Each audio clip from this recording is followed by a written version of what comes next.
Conversa de classe com Maíra Tangerino.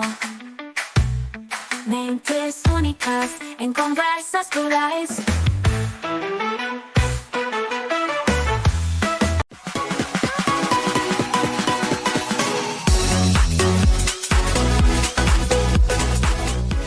Olá, pessoal! Boas-vindas a mais um Conversa de Classe. Hoje, a gente vai falar de um tema que ele até pode parecer simples, mas eu tenho certeza que ele desafia todos nós, todos os dias, que é exatamente a gestão do tempo. E para trazer as reflexões aqui, as dicas valiosas, eu tenho o prazer, o privilégio de receber Zuleika Tani. Eu assisti, gente, uma palestra dela em um congresso e, de fato, a palestra me encantou. Ela é facilitadora, empresária, investidora e uma inspiração, tanto de resiliência quanto de otimismo. E eu já combinei com ela aqui nos bastidores que eu já vou começar mandando a primeira pergunta. Zuleika, na sua trajetória como facilitadora e líder, como que você enxerga a relação entre propósito e produtividade? E o quanto é importante a gente entender o porquê das nossas ações para a gente poder otimizar o uso do tempo. Professora Zuleika Tani, com muita honra, seja bem-vinda ao Conversa de Classe. Primeiro, muito obrigada, estou até emocionada de estar aqui. É um projeto maravilhoso seu, Maíra, que tenha muito sucesso. E dizer que quando a gente fala de tempo, e foi até muito interessante, porque a gente fez algumas perguntas antes, para saber o que era que estava relacionado com o tempo. E na hora que vai começar, a Maíra já entendeu não só o conceito, mas já colocou na prática. Eu combinei com a Zuleika que nós íamos começar e já ia começar a primeira pergunta, porque o tempo é isso, é ser direto, é ser objetivo, é estar sempre pronto para poder prestar atenção. Então, eu já gostei logo de cara por esse momento que você nos trouxe, Maíra. E quando a gente fala de propósito, olha só, por que a humanidade resolveu falar de propósito? Porque antigamente, e aí vamos falar do nosso tempo de criança, de adolescente, a gente não se preocupava muito com isso. Era a preocupação, tá, de ter o alimento em casa, ter a segurança da casa, e estava tudo bem. Todo mundo trabalhava muito pensando nisso. Aí tivemos toda essa nossa transformação de chegar hoje, e temos muitas mulheres no mercado de trabalho. E quando a gente passou o período de guerra, gente, isso é história, tá? É só depois vocês pesquisarem que vocês vão checar, se checarem até o meu pensamento. Quando as mulheres começaram a entrar, a gente começou a ver que não era, o próprio homem começou a perceber que não era só trabalho, que existia algo depois, não é só chegar em casa e dormir, e nem ver os filhos, porque os filhos já estão dormindo. Sai enquanto eles estão dormindo e volta, eles estão dormindo. Então, essa percepção trouxe à tona qual que é o nosso propósito. O que as pessoas querem? Querem viver só para o trabalho? Querem viver só para a família? Porque a mulher ficava em casa, cuidando da família? O que é tudo isso? Então, houve uma mistura dos propósitos masculinos e femininos para chegar até onde nós estamos hoje. E quando a gente entende qual que é o nosso propósito, e está tudo bem que o meu propósito é diferente do de vocês, a gente percebe que o motivo que eu acordo de manhã, com alegria, com satisfação e querendo sair, pular da cama para poder ter mais um dia. Quando você entende isso, o seu tempo, ele fica muito mais saudável, porque todos nós temos o mesmo tempo. E por que umas pessoas têm mais sucesso, conseguem fazer mais de outras coisas? Porque elas entendem o porquê. O propósito tem que estar alinhado com a sua linha do tempo. Senão, a sua vida você não percebe ela passar. Ela entra no carrossel e você não consegue sair. Zuleika, e é muito, para mim é maravilhoso te ouvir falar disso, né? Porque o nosso público aqui é de docentes, mas também tem muitas pessoas aqui que ainda são graduandas, né? Que ainda vão ocupar esse lugar, eu diria, às vezes eu falo no mercado de trabalho, mas é na vida mesmo, né? Porque, obviamente, que essas coisas elas vão se misturando, né? Elas vão fazendo parte aí do nosso dia a dia. Então, isso é muito importante, né? A gente ter em mente que o propósito ele é um guia para a nossa vida e que também o propósito ele pode ir mudando ali conforme o tempo vai passando. E eu tô comentando isso, né, porque o pessoal sempre fala assim para mim, nossa, mas como que você consegue gravar um programa, ser professora, trabalhar, né? E eu sempre falo que para mim é algo que é natural, porque eu acredito que tudo isso é importante, né? Então, quando a gente acredita que tudo isso é importante, né, a gente vai achando as caixinhas aí para colocar o tempo. E eu estava pensando aqui na próxima pergunta, a gente vai falar um pouquinho sobre gestão do tempo e essa relação direta com resiliência, né? Especialmente nos momentos de vida que são mais desafiadores. Aí eu quero te perguntar como que você, né, uma pessoa que é otimista, uma pessoa que é resiliente, sugere que nós possamos reorganizar nossos tempos, né, em situações de crise. Muito interessante. Queria te falar o seguinte: qual dia que nós não temos uma crise? Qual dia que isso não acontece rotineiramente e já está tanto na nossa rotina que a gente não percebe que é uma crise? Então, quando a gente fala, por exemplo, de sala de aula, sempre nós temos um desafio diário. Vai ser aquele aluno que não fez a lição, vai ser aquele aluno que precisa de atenção àquele tio, vai interromper a aula a todo momento, vai ser aquele aluno que vai chegar atrasado, vai ser aquele aluno que vai pedir toda hora para ir no banheiro, vai ser aquele aluno que vai bater papo com um coleguinha, e às vezes, quando eu falo coleguinha, gente, eu estou brincando por ser professora, e a gente toda hora estiver falando, está falando a mesma coisa. Então, a gente sai de uma sala de aula, vai para outra sala de aula, repete-se a mesma coisa. E para o professor, a professora, quando ela está fazendo isso, a gente tem a impressão que a gente está repetindo a mesma coisa para uma criança. Por isso que a gente fala coleguinha, no bom sentido e com muito carinho, muito carinho. Mas nós temos no dia a dia isso. É normal, você tem que sair da sala porque o diretor precisa de você por alguma coisa, ou a coordenação, é um pai que chega, que não marcou, mas o problema é tão grande que é necessário você sair da sala de aula para ir até lá e contornar toda a situação da sala, né? Aí já é normal ter crise. O que a gente pode falar de crise é quando é uma crise inusitada, é uma crise, algo que saiu do seu controle. Porque a crise normal a gente já sabe controlar. Quando acontece algo muito grande, qual que é o nosso primeiro pensamento? O que é mais urgente? A crise a gente tem que dividir por partes e tem que entender que o nosso tempo não vai... não tem como controlar tudo ao mesmo tempo ali, vamos resolver tudo. Não, vai ser resolvido por partes, então tem que dividir. Ver qual que é o problema mais urgente e divida esse problema urgente em ações. Quando você faz isso, o seu próprio cérebro já te acalma. E nós somos os líderes ali da sala de aula, nós somos os detentores da decisão. Então, deu a crise, gente, isso demora, às vezes, 1 minuto. Coloca todo mundo, espera um pouquinho, vamos resolver. Pensa em 1 minuto, olha, a crise é essa, como que eu vou fazer? Vou dividir qual é a ação que eu vou fazer. E, gente, peça ajuda. Não pense que as crises a gente vai conseguir resolver sozinha, nós não vamos. A gente precisa de outras pessoas, precisamos dos alunos, precisamos de toda a equipe que está ali na gestão da escola, e não só para quando a gente está dentro, como você falou, né, do nosso mercado de trabalho, para a nossa vida pessoal. Nós vamos ter crise, a gente acorda de manhã, às vezes somos nós que nós estamos bem. Hoje não dormi bem à noite, não estou me sentindo bem, como que eu vou resolver essa crise, já que eu tenho que sair para trabalhar? Então, busque o seu controle, a respiração, a gente sabe que é importante, nossa saúde mental tem que estar ali firme, né? Então, a nossa gestão do tempo, ela tem que estar, numa crise, tem que pensar o seguinte, os grandes desafios, eles devem ser resolvidos pelas pequenas ações. E aí você consegue coordenar tudo isso.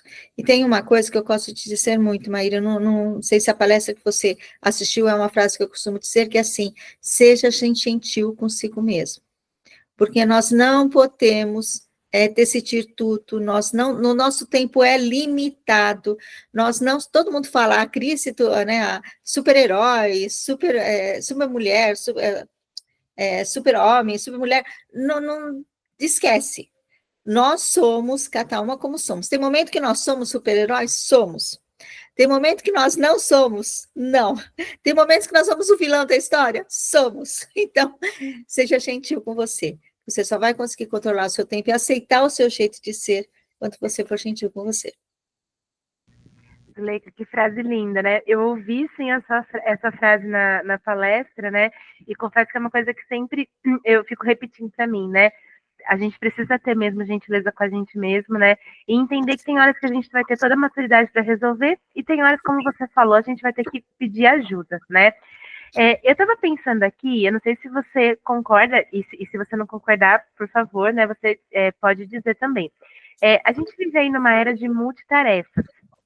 E a gente, eu tenho percebido, né, e as pessoas têm nomeado muito isso, que elas estão ocupadas ali o tempo todo, mas tem muita gente que se angustia porque nem sempre se sente produtivo. É um ocupado que não produz, né, essa sensação de que estou fazendo algo relevante. O que você acredita ser fundamental para transformar a ocupação em realização? Primeira coisa, todos os estudos que existem hoje, quando falam de multitarefas, fala que a multitarefa é improdutiva. Ponto. Isso é estudo, é ciência, é neurociência. Várias faculdades brasileiras, internacionais estudam sobre isso. O que a gente tem que pensar? Tem aquela... E cada um é um estilo, tá, Maíra? Não existe um estilo certo. Não existe nem certo nem errado, tem que ser o estilo. Então, pense o seguinte... eu faço muitas coisas ao mesmo tempo. Quando eu estou cozinhando, por exemplo, eu estou ouvindo música. É uma multitarefa? É. Porque você não está só ali ouvindo, você está cantando, você está dançando, você está interagindo com a música. Então, isso é uma multitarefa? É. Você está sendo produtivo nessa multitarefa? Se o seu objetivo é fazer a refeição e a refeição vai sair, está tudo ok. Tá? Não, mas olha, mas eu estou aqui fazendo a comida culpada, pensativa, preocupando que eu tenho que fazer uma tarefa depois, que eu não sei como fazer, eu não tenho... Tá, então, mude. Em vez de você ouvir música, ouça o podcast que você precisa sobre a sua profissão. Porque se você consegue... É o que chama... Eu não sei se você já ouviu falar daquele livro Ócio Produtivo, que é o do Domênico de... Daqui a pouco eu lembro o nome, já lembro o nome dele. Enfim, ele é um italiano que ele falou isso. Quando eu vou no cinema, eu não vou procurar. É claro, gente, isso não é para dizer que é para fazer isso todo dia. Estamos falando de multitarefas, quando você se sente culpado, está fazendo muita coisa e não está dando conta. Então, ele falava, eu vou no cinema, eu vou escolher um título de cinema, do filme, ou se não tiver no cinema, na minha própria casa, que tenha a ver com aquilo que eu preciso trabalhar no relatório da semana seguinte. Então, no meu final de semana, eu vou escolher algo que possa me trazer alguns insights para poder me ajudar no trabalho. Porque eu estou com muita coisa para fazer, não estou dando conta durante a semana, então eu vou usar o ócio produtivo. É um livro muito interessante. Domênico de Massa, lembrei. Ele fala sobre isso, e já tem um tempo esse livro, não lembro quanto faz... Uns tempos, acho que deve ter uns 20, 30 anos esse livro, que comenta sobre isso. Mas você tem que ter noção seguinte, a multitarefa, ela vai te trazer esgotamento físico, esgotamento mental, e ela não vai fazer com que você seja mais produtivo. Tem estudos que falam o seguinte, eu estou conversando, o problema não é a multitarefa, eu vou te mostrar, comprovar como. Nós estamos aqui conversando, batendo papo, ok, no seu ambiente de trabalho, na sua casa, de repente, tem uma distração. Qual é essa distração? O pessoal coloca que o vilão é o celular, né? Mas eu vou dizer que o vilão, às vezes, não é o celular. A distração é que você está ali conversando com alguém e atrás de você passa o seu pet. Eu tenho gatos. De vez em quando eu estou aqui no meio da reunião, um deles passa aqui no meio da tela e o rabinho dele aparece na imagem. É muito legal. Para mim, que eu gosto de gato. Quem não gosta de gato, não é. A partir do momento que aparece o seu pet aqui, você vai se distrair, porque você vai lembrar, poxa, olha que legal, que bonitinho, ele está perto de mim, não sei o quê. Você já desviou o seu pensamento. Para você voltar no mesmo raciocínio que você tinha, que você estava considerando, você vai demorar 20 minutos. Então, quando você faz mais de uma coisa ao mesmo tempo, você dispersa a sua concentração, o seu foco acaba indo para outros cantos. O celular é um deles? E muita gente trabalha, as empresas trabalham com o celular. Na escola que eu trabalhava, era muito grande. E ali a gente nem tinha condições de ter rádio para todo mundo, a gente usava o celular. Aí eu precisava mandar uma mensagem, eu recebi informar alguma coisa. Olha, tem um aluno que não está se sentindo bem e preciso de alguém aqui, que a inspetora venha até aqui. Eu mandava a mensagem. Só que na hora que eu fui mandar a mensagem, será que eu só olhei aquela mensagem? Eu não aproveitei e olhei alguma outra mensagem de alguém que tinha escrito acima ou abaixo. Como é que você vai se controlar nisso? Daí você lembra que você fez uma coisa e está faltando outra. Então, a multitarefa é uma ilusão de eficiência, e o que a gente tem que focar é diminuir as distrações. Então, nós temos que tomar água o tempo todo mundo já sabe disso. Mas se eu fico só dentro aqui do computador, a gente vê e olha, se eu vou ficar aqui o tempo todo, e a água está aqui do meu lado, será que vale a pena eu parar 5 minutos, ir lá na cozinha, ir lá aonde for que você estiver na sua casa, mesmo na sala de aula, você sai do seu ambiente e vai para outro canto, para que você consiga se distrair, daí é uma distração contextualizada. Eu vou sair daquele espaço para conseguir algo melhor. Então, pense o seguinte, as distrações é que vão fazer com que as suas multitarefas sejam eficientes. Porque você faz uma coisa, faz outra, faz uma coisa, faz outra. E aí, tudo bem, tá? Existem N técnicas aí que a gente sabe, né? Acho que quando a gente fala de multitarefa, a Pomodoro é a mais conhecida, é que você divide o seu tempo em 25 minutos, e também a gente fala, não tem patrão, foi criado com padrão, mas cada um tem que ser. Vamos falar em sala de aula? 45 minutos, 50 minutos, você sai de uma sala ou outra, já é o Pomodoro. Então, saiu daquilo, faz se distrair com outras coisas para depois focar. Eu acho que é esse o entendimento. Multitarefa não está certo. A distração é que vai fazer com que o seu processo não seja resolvido. Ah, que maravilhoso, Zuleika, um super combo de dicas aí para o pessoal melhorar a gestão do tempo, né? A gente tá partindo aqui para a finalização, e eu sei, né, e você traz isso na sua prática, no seu currículo, você é uma incentivadora do aprendizado constante, né? O que eu queria te perguntar é como que a gente pode encaixar o autodesenvolvimento em uma rotina cheia, mas sem a gente sacrificar muito aí outras áreas da vida. Eu acredito numa máxima. Antigamente, eu gosto de comparar com o passado, para a gente entender por que a gente chegou no futuro. Se não tivesse passado, a gente não chegaria até aqui. Antigamente, a gente o pessoal falava assim, olha, quando você entra na sua casa, você esquece o que aconteceu no trabalho. Quando você chega no trabalho, você esquece o que aconteceu em casa. Impossível.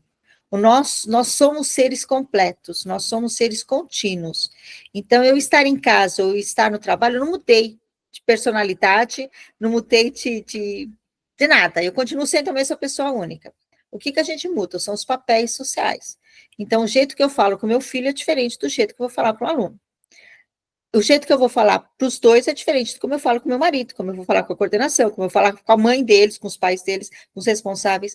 Tudo é uma questão da sua personalidade, mas dentro de papel que você está usando. Ok.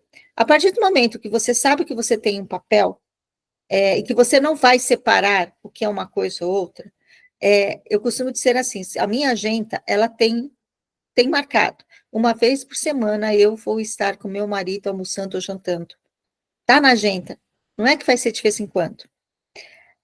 Você coloca as informações, e aí com família, com tudo que você quiser, você consegue integrar aquilo ali. E vai ter na minha agenda também, tem o momento que eu vou estudar. É colocar na agenda. Eu vou dar uma dica que eu particularmente acho que a maioria das pessoas não fazem, por isso que eu gosto de falar dela. Você compra um livro. Eu fui lá, gostei, alguém indicou, eu passei por ali, eu comprei, não importa se você foi virtual, se foi presencial, não é esse meu detalhe nesse momento. Você comprou o livro. Quando que você vai ler? As pessoas compram o livro e não pensam quando vai ler. Então, coloca lá, eu vou deixar, tá? Aí você fala, eu tenho um monte de livros em casa. Alguns que eu deixei para ler depois, de propósito, mas com consciência. Outros que eu já sei que eu não vou ler, mas está ali, na primeira oportunidade, eu vou doar isso para alguém. Porque às vezes a gente compra o livro e não gosta. O problema é qual é a utilidade que você fez para aquele livro. Nós tivemos nesse momento que a gente, de pandemia e pós-pandemia, que a gente comprou um monte de curso online. Quantos cursos você comprou e você não fez? Porque quando a gente compra, a gente olha, quero aquilo, e daí você vai ver que você precisa de um tempo para se dedicar para aquilo. Quando você entra numa faculdade, numa pós-graduação, no contexto que for, você tem que ter um tempo, além de estar lá nos dias presentes, você vai precisar fazer em casa. E a gente não faz isso. Então, quando a gente fala como é que tem que integrar, é assim, estabelecer que você precisa. Gente, o mundo de hoje, eu acho que não é nem o mundo de hoje, né? Eu acho que sempre. Quanto mais a gente aprende, mais a gente se torna independente, mais a gente tem mais sucesso e consegue desenvolver alguma coisa. Então, tudo que você vai fazer que envolve educação, pode ser um filme, eu quero assistir um filme, que a gente pode assistir filme de dois jeitos, né? Aquele filme que, eu adoro filme romântico, aquele filme romântico que eu for, que eu choro, que eu me envolvo com a história, e é ali para me distrair, é meu entretenimento, ok. E tem aquele outro filme que ele é mais técnico, nossa, aquele insight, eu posso fazer isso em sala de aula. E tá aí, você vai, às vezes, até eu assisto o filme com um caderninho anotando, né? Olha aquilo, olha, e coloco só uma palavrinha, para ver se depois eu posso usar alguma coisa. Então, para você integrar esse aprendizado e você saber como que é com a sua rotina, você precisa colocar esse aprendizagem dentro da sua rotina. E aí você vai conseguir fazer sem estresse. Não é só uma vez por ano que eu vou fazer isso. Não. Ou você coloca, é como estudar uma língua, né? Quantas vezes por semana você vai fazer? Então, sei lá, 3 vezes por semana, 2 vezes por semana, meia hora, uma hora, não importa. O tempo que você vai colocar é o que você acha que te satisfaz, que seja sincero com você. Ah, essa semana só tenho meia hora por semana, ok. E tem uma coisa, quando você começa a estudar, você acaba querendo saber mais. Então, você propriamente seu tempo, sem precisar se preocupar muito com os outros. Acho que é aí que a gente faz a integração. Perfeito, Zuleika, que maravilhoso, né? Gente, eu assistiria essa entrevista também com um caderninho para anotando as dicas preciosas que você está deixando. Zuleika, a gente está aqui se aproximando do final. Eu quero te agradecer pela sua generosidade, por aceitar fazer parte aqui do Conversa de Classe. E quero saber se você quer deixar uma mensagem final aqui para o pessoal que está vendo a nossa entrevista. Existe uma máxima do tempo que eu acho que ela representa tudo que a gente falou. Se você não toma conta do seu tempo, outra pessoa, com certeza, está tomando conta do seu tempo por você.